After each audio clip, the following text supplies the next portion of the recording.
গতকালকে ভারতে নির্বাচন হয়েছে, আপনি দেখেছেন পশ্চিমবঙ্গে ক্ষমতায় আসছে বিজেপি, তারা কিন্তু সেকুলার সাজে নাই। সে বলে যে আমি ধর্মনিরপেক্ষ বলে নাই, সে বলে যে আমি 100% হিন্দু। সে তার ধর্মের কথা বলে ক্ষমতায় আসছে। আর আমরা মুসলমান কিছু আল্লাহরেও খুশি করতে চাই, কিছু শয়তানরাও। আমাদের ইমানের অবস্থা কি? গাজার জন্য কান্না করি, ইসরায়েলকে ঘৃণা করি, কিন্তু আমাদের দেশের তিন পাশে আরেকটা মিনি ইসরায়েল আছে না নাই? যেখানে একটা উগ্রবাদী বিজেপি হিন্দু শক্তি ক্ষমতায়, আমাদের সতর্ক থাকার প্রয়োজন আছে না নাই? সুতরাং আমাদের বাচ্চারা ইমানের বলে, জ্ঞানের বলে, শক্তির বলে এগিয়ে যাক, এটা আমরা চাই কি চাই না? আমাদের ইমানের অবস্থা কি? আমরা ছোটবেলায় একটা গল্প পড়ছিলাম, থানভী রহমতুল্লাহ আলাইহি সম্ভবত লিখেছেন। কি গল্প? এক জায়গায় এক মুসলিম আর হিন্দু ইখতিলাফ লাগছে, হিন্দু ধর্ম আল্লাহ সত্য নাকি ভগবান সত্য। বলছে এটা সত্য মিথ্যা কেমনে যাচাই করবে? আমার দিকে থাকান, সত্য মিথ্যা কেমনে যাচাই হবে? দুইজনের সিদ্ধান্ত নিয়েছে আমরা পাহাড়ে উঠব, লাফ দিব, যে বাঁচবে তার ধর্ম সত্য, যে মরে যাবে তার ধর্ম মিথ্যা। আচ্ছা বলেন, পাহাড় থেকে লাফ দিয়ে পড়ার মধ্যে ধর্ম সত্য কিংবা মিথ্যার কোনো সম্পর্ক আছে? নাই। কোনো সম্পর্ক? বলেন না, কোনো সম্পর্ক। এখন প্রথমে লাফ দিছে হিন্দু, বলে ভগবান, খেয়াল রাখেন, দিছে লাভ, তার হাড্ডি ভাঙছে, ব্যথা পাইছে, মরে নাই। এখন মুসলমান যেছে তো আমাদের মতো ইমান দুর্বল, তার সন্দেহ আইছে, তো মনে হয় আমরা মিথ্যা। সে বলছে আল্লাহ আপনি খেয়াল নাই, আল্লাহ আমারে বাঁচান। সাথে বলছে ভগবান আপনি একটু খেয়াল রাখেন, বুঝছেন নাই? প্রথমে বলছে আল্লাহ আপনি বাঁচান, এখন হিন্দু যে ভগবান বলে লাভ দিছে, এখন হিন্দু বেঁচে গেছে, তার ইমানে দুর্বলতা চলে আসছে। সে বলতেছে আল্লাহ আপনি বাঁচান, সাথে বলছে ভগবান আপনি একটু খেয়াল রাখেন। তো আমরা হলে এই অবস্থা, কুছ ইসলাম, কুছ সেকুলারিজম, কুছ ন্যাশনালিজম, কুছ মোহাম্মদ ইসলামের মদিনার ইসলাম। আমাদের যুবকদেরকে আমরা ইমানের তাবুতে দেখতে চাই। কয়েকজনে বলছে ইনশাআল্লাহ, আমরা ইমানের তাবুতে দেখতে চাই কি চাই না? ইমানের তাবুতে দেখতে, ইমান তো এমন না যে আপনি খাইলে আর ভিতর থেকে যাবে না, ইমান তো এটা না। ইমান তো এমন না যে আপনি পোশাক পরিধান করে ফেলছেন আর বোতাম না খুললে যাবে না, এরকম না। ইমান খায়ও না, ইমান মাথায়ও দেয় না, ইমান পোশাক না, ইমান হলো বিশ্বাসের নাম। ইমান হলো কিসের নাম? তাহলে বলেন, আমরা কোরআন সুন্নাহ অনুযায়ী আমাদের ইমান, আমাদের বিশ্বাস ঠিক করার প্রয়োজন আছে না নাই? এই বিশ্বাস ঠিক করতে হলে শরিয়ার ইলম লাগবে, আর শরিয়ার ইলম শেখানোর জন্য এই সকল মাদ্রাসা।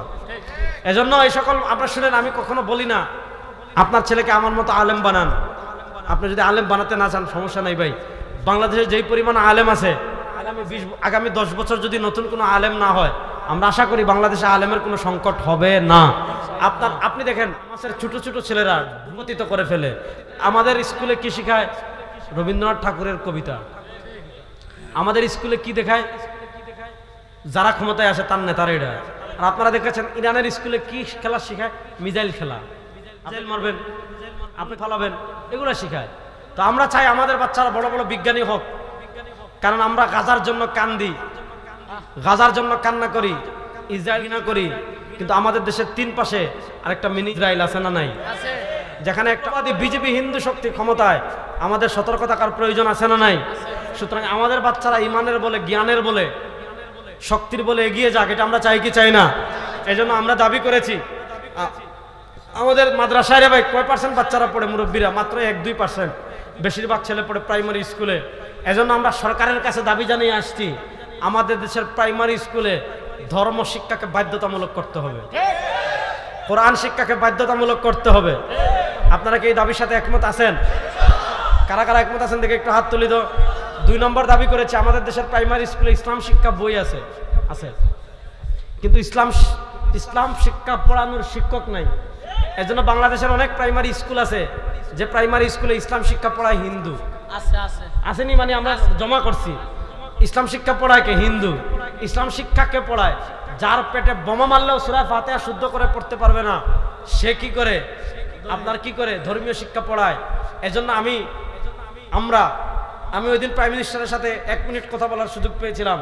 1 মিনিট আমি একটা কথা বলেছি যে আমাদের দেশে 63,000 প্রাইমারি স্কুল আছে, এই 63,000 প্রাইমারি স্কুলে 63,000 ধর্মীয় শিক্ষক নিয়োগ দিতে হবে।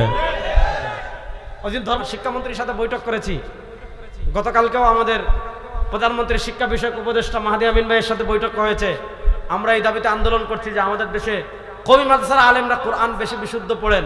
এই প্রাইমারি স্কুলে ধর্মীয় শিক্ষক রাখতে গিয়ে কওমি মাদ্রাসার আলেমদেরকেও সুযোগ দিতে হবে, কোনো বৈষম্য করা যাবে না। এই দাবির সাথে আপনারা একমত আছেন না নাই?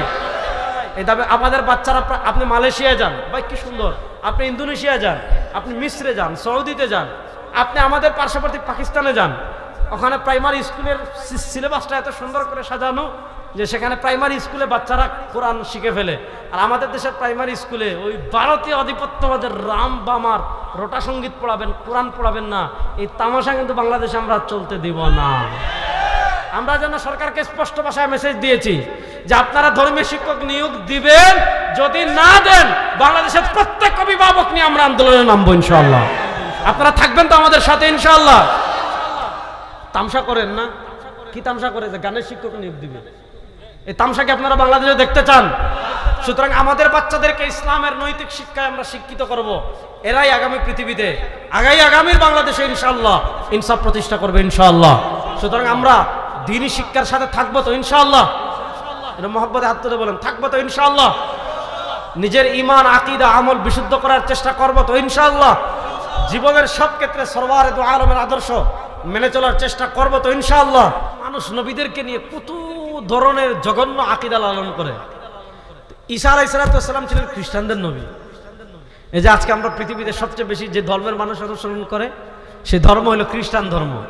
তো খ্রিস্টান ধর্মে একটা গুরুত্বপূর্ণ আকীদা যেটাকে আমরা বলি তৃত্ববাদ, আরবিতে বলে সালিসু সালাসা, তৃত্ববাদ।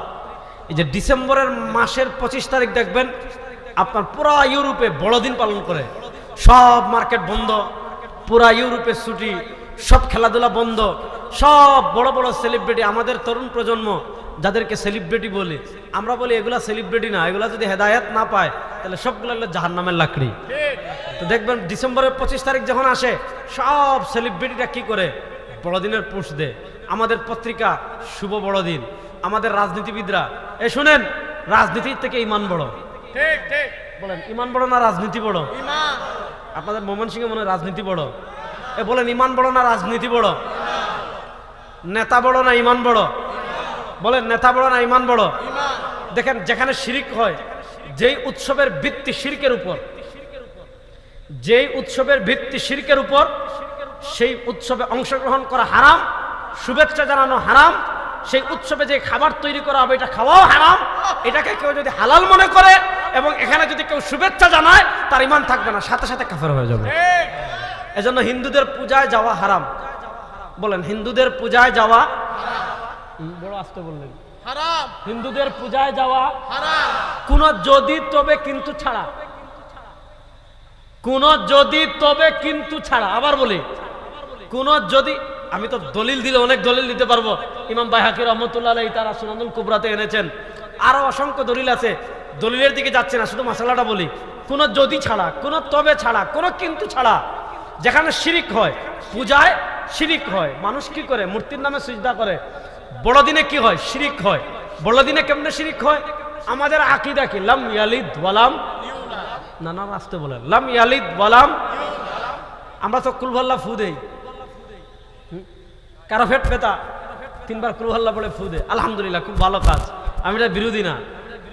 অথবা মনে করেন কারো বাসায় জিনে ধরে, তখন সাইরকুল লেখে, কুল আউযু বিল কুল ইয়া আইয়ুহাল কাফিরুন, কুল হুয়াল্লাহু আহাদ, কুল আউযু বিল ফালাক, কুল আউযু বিন নাস, গাছে লটকাই দে যাতে আম ভালো করে ধরে, পুকুরে লটকাই দে যাতে মাছ পায়। এগুলো হালাল, এগুলো একটা সমস্যা নাই। কিন্তু শুনেন, এই যে আমরা কুল ইয়া আইয়ুহাল কাফিরুন, এটা আমাদের সংবিধান। আল্লাহ তাআলা ঈমান আর শিরকের ভিতর পার্থক্য সৃষ্টি করেছেন সূরা কাফিরুনে। তারপর কুল হুয়াল্লাহু আহাদ, এটা আল্লাহ তাআলা আমাদের তাওহীদ সংক্রান্ত গুরুত্বপূর্ণ 5টি আকীদা শিখিয়েছেন। আমরা কুল পড়ি ঠিক, সারা জীবন কোরআন তিলাওয়াতই করি, অথচ আমরা কোরআনের বুঝ নেওয়ার চেষ্টা করি না, কোরআন বুঝার চেষ্টা করি না। অথচ আল্লাহ তাআলা পবিত্র কোরআনে বলেছেন, কিয়ামতের দিন সব নবী, আমাদের নবী আল্লাহকে বলবেন, ইয়া রাব্বি ইন্না কওমি ইত্তাখাযু হাযাল কুরআনা মাহজুরা। সূরা ফুরকানে আল্লাহ বলেছেন, আমি তার হাফেজ না, জন্য পুরো আয়াতটা আসতেছে না, যে আল্লাহ আমার কওম ইত্তাখাযু হাযাল কুরআনা মাহজুরা, কোরআনকে ছেড়ে দিয়েছিল। ময়মনসিংহের মানুষ কোরআনকে ছেড়ে দিয়েছিল। কোরআনকে কেমনে ছাড়ছেন? আপনি তো প্রত্যেক তারাবিতেই তো খতম হয়, খতম হয় না? এত এত হিস খানা, কোরআনকে ছাড়লেন কেমনে? আপনার মেয়ের আপনার ছেলের পরীক্ষা ভালো, হুজুরদের থেকে কুল আল্লাহ পড়ে পানি ফোড়া দিয়ে খান, দিনে ধরলে ফু দেন, তাহলে কোরআন ছাড়লেন কেমনে? দেখেন কোরআন দিয়ে ফু দেওয়া জায়েজ, মাসালা সমস্যা নাই, কিন্তু নবীজি বলবেন হাদাল কোরআন মাহজুরা, ইয়া রাব্বি ইন্না কওমি ইত্তাখাযু হাদাল কোরআন মাহজুরা, যে আল্লাহ আমার সম্প্রদায় কোরআনকে ছেড়ে দিয়েছিল। তাফসীর ইবনে কাসির খুলেন, হাফেজ ইমাদউদ্দিন ইবনে কাসির রাহমাতুল্লাহ আলাইহি লিখেছেন তারাকা তাদাব্বুরাহু ওয়া তাফাক্কুরাহু, কোরআনকে ছেড়ে দিয়েছে মানে কি? কোরআন বোঝার চেষ্টা করে নাই, কোরআন জানার চেষ্টা করে নাই, আল্লাহ তাআলা কি মেসেজ দিয়েছেন, আল্লাহ তাআলা কি বার্তা দিয়েছেন এটা বুঝার চেষ্টা করে নাই, এটা জানার চেষ্টা করে নাই, এটা অনুধাবনের চেষ্টা করে নাই। এজন্য কোরআন শুধু তিলাওয়াতের মধ্যে সারা জীবন কাটালেই হবে না, কোরআন তিলাওয়াত এটা স্বতন্ত্র ইবাদত। আপনি এক হরফ পড়বেন কমসে কম 10টা নেকি পাবেন। যারা বলে অর্থ অর্থ না বুঝে পড়লে সওয়াব নাই, এগুলো হলো গন্ডমূর্খ, এগুলো হলো মুস্তাশরিকিনদের মিশন। কোরআন তিলাওয়াত এটা স্বতন্ত্র ইবাদত, বুঝলেও সওয়াব, না বুঝলেও সওয়াব, এটা ভিন্ন ইবাদত। কিন্তু আপনি সারা জীবনই তিলাওয়াতই করবেন নাকি কোরআন বুঝারও প্রয়োজন আছে? আছে। এজন্য আমরা কোরআন বুঝি না। আল্লাহ তাআলা সূরাতুল কাফিরুন আমরা পড়ি, কুলিয়া আইয়ুল কাফিরুনের তাফসীর করলে আজকের কোনো বক্তা ওয়াজ করতে পারবে না, পুরো সময় আমাকে দিতে হবে। কারণ এখানে সেকুলারিজমের খণ্ডন আছে, এখানে ন্যাশনালিজমের খণ্ডন আছে, এখানে সোশ্যালিজমের খণ্ডন আছে, সারা দুনিয়ার যত তন্ত্রমন্ত্র আছে সকল কুফরি মতবাদ আল্লাহ এক সূরায় খণ্ডন করে দিয়েছেন, এক সূরায় আল্লাহ খণ্ডন করে দিয়েছেন। এখন এই ওয়াজ করলে কইবেন হুজুর জঙ্গি, বুঝেন না কথা? এখন আমরা ইসলামরে মনে করছি রসালো, হুজুর কান্নাকাটি করে আসমানের উপরের ওয়াজ করবে, হুজুর কান্নাকাটি করে জমিনের নিচের ওয়াজ করবে, হুজুর ভালো, ওই বক্তা ভালো। আরে বেটা, তোর পৃথিবী গণতন্ত্রে বেসে যাচ্ছে, পৃথিবী সমাজতন্ত্রে বেসে যাচ্ছে, পৃথিবী ধর্মনিরপেক্ষতায় বেসে যাচ্ছে, পৃথিবীর মানুষের ইমান ট্রান্সমিশনারি ষড়যন্ত্র করছে, রাষ্ট্রীয়ভাবে মানুষের ইমান ডাকাতির পরিকল্পনা করা হয়। আর আপনি লক্ষ লক্ষ মানুষের ভিতর দাঁড়িয়ে আপনি জুলুমের বিরুদ্ধে কথা বলবেন না, আপনি জুলুমের বিরুদ্ধে কথা বলবেন না। আপনার মতো হাজার দায়ী আপনি যত বড় পপুলার হন, আল্লাহর দরবারে এক পয়সার আপনার দাম নাই, এক পয়সার দাম।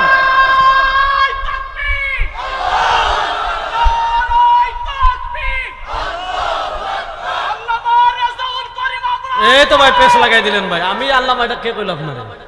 আন্তাজি হুদাই। আমি কোনো আল্লামা না ভাই, আল্লামার আইন, যে আইনের যোগ্যতা আমার নাই, এগুলা হুদাই ভাই, বুঝছেন? আমাদের দেশের মানুষ কি মনে করে, দেশে কষ্ট পাইয়েন না, আমাদের দেশের মানুষ করে মনে করে যে যত বড় ভাইরাল সে তত বড় আল্লামা। হুজুর আমার কথা কষ্ট পাইয়েন না, এটা বাস্তবতা কিনা? বাংলাদেশের সবচেয়ে বড় আল্লামা মুফতি আব্দুল মালিক সাহেব, ওনার কোনো ফেসবুক আইডি নাই, আছে? ওনার ফেসবুক আইডি আছে? হাটহাজারীর মুফতি কেফায়েতুল্লাহ সাহেব, ওনার ফেসবুক আইডি আছে? মুফতি দেলোয়ার সাহেব, ওনাদের ফেসবুক আইডি আছে? নাই। এজন্য এই ট্রমা থেকে আমাদের, মানে এই যে একটা মানসিকতা, এটা থেকে আমাদের বের হতে হবে যে যে যত বড় ভাইরাল সে তত বড় আল্লামা। আল্লাহ আগে আমাদের হেদায়েত দান করুন। তাহলে বলছিলাম কোরআন বুঝার প্রয়োজন আছে না নাই? যুবকরা বলেন কোরআন বুঝার প্রয়োজন আছে না নাই?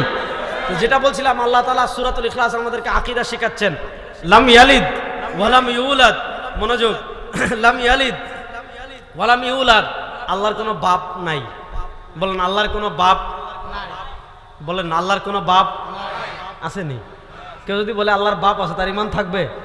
বলেন আল্লাহর কোনো বাপ নাই, বউ নাই, ছেলে নাই, কথা কয় না, ছেলে নাই, মেয়ে নাই। বলেন হাত তুলেন সবাই, বলেন আল্লাহর কোনো বাপ নাই। হাত নেড়ে বলেন আল্লাহর হাজির নাজির, আল্লাহর কোনো বাপ নাই, ছেলে নাই, মেয়ে নাই, স্ত্রী নাই, সন্তান নাই, আল্লাহু আহাদ। বলেন আল্লাহু আহাদ। বলেন না, এক আঙ্গুল সাত আঙ্গুল তুলে বলেন আল্লাহু আহাদ। আকাশ বাতাস প্রকম্পিত করে বলেন আল্লাহু আহাদ। বলেন আল্লাহু আহাদ। আমাদের আল্লাহ এক। বলেন আমাদের আল্লাহ এক। বলেন আমাদের আল্লাহ এক। জোরে বলেন না আমাদের আল্লাহ এক। আমরা দুই খুদা মানি না, আমরা তিন খুদা মানি না, আমরা বহু খুদা মানি না। দেখেন হিন্দুরাও খুদা মানে, কিন্তু বহু খুদা, বহুত্ববাদী। ভারতকে বলা হয় 33 কোটি দেবতার দেশ, তারা বহুত্ববাদী। খ্রিস্টানরা ক্ষুধা মানে 3 ক্ষুধা, তারা তৃত্ববাদী। ইহুদিরা ক্ষুধা মানে 2 জন, তারা দ্বিত্ববাদী। আমরা বহু ক্ষুধা মানি না, আমরা 3 ক্ষুধা মানি না, আমরা 2 ক্ষুধা মানি না, আমরা বহুত্ববাদীও না, আমরা তৃত্ববাদীও না, আমরা দ্বিত্ববাদীও না। আমাদের শরীরে 1 ফোঁটা রক্ত যতক্ষণ থাকবে আমরা বলবো লা ইলাহা, জোরে বলেন না, আমরা বলবো লা ইলাহা। আমার মতো হাত মুষ্টিবদ্ধ করে তুলে বলেন, আমরা বলবো লা ইলাহা, আমরা বলবো লা ইলাহা। বলেন না, আমরা বলবো কি লা ইলাহা ইল্লাল্লাহ। আমাদের আল্লাহ এক, এক আল্লাহর বাইরে পৃথিবীর কারো কাছে আমরা মাথা নত করি না। এক আল্লাহ ছাড়া দুনিয়ার কারো কাছে আমরা মাথা নত করি না। লা ইলাহা, মুখবতে বলেন না লা ইলাহা ইল্লাল্লাহ। মিয়া তামসা করেন না, তামসা করেন। আপনি অমুকের সৈনিক, জয় বাংলা, হাসে কি আমাদের মাঠে কোনো কামে লাগবে? কবরে লাগবে? আপনি জয় বাংলা 1000 বার বলেন, আমার কোনো সমস্যা নাই। কিন্তু মনে রাখতে হবে, সারা দুনিয়ার মুসলমানদের জাতীয় স্লোগান একটা আসেনি ভাই। আপনি বিএনপি করেন, জামাত করেন, ইসলামী আন্দোলন করেন, যা মন চায় করেন, কিন্তু মনে রাখতে হবে সারা দুনিয়ার মুসলিম আমরা যারা, আমাদের জাতীয় স্লোগান একটা, লা ইলাহা